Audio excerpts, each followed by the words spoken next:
The Meghalaya Board of School Education, mbose, has been announced today the declaration of the result of Secondary School Leaving Certificate or SSLC, and for Higher Secondary School Leaving Certificate or HSSLC, in Arts Stream on the 24th of May 2024, during office hours, and that is 10 a.m. above.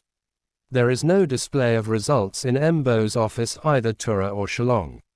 So all candidates who appeared for their exam, kindly download your results using official's website, www.mbose.in, or you can download using these following website: www.megresults.nic.in, www.Meghalaya, Shiksha, www.Results, Shiksha, www.jagranjosh.com.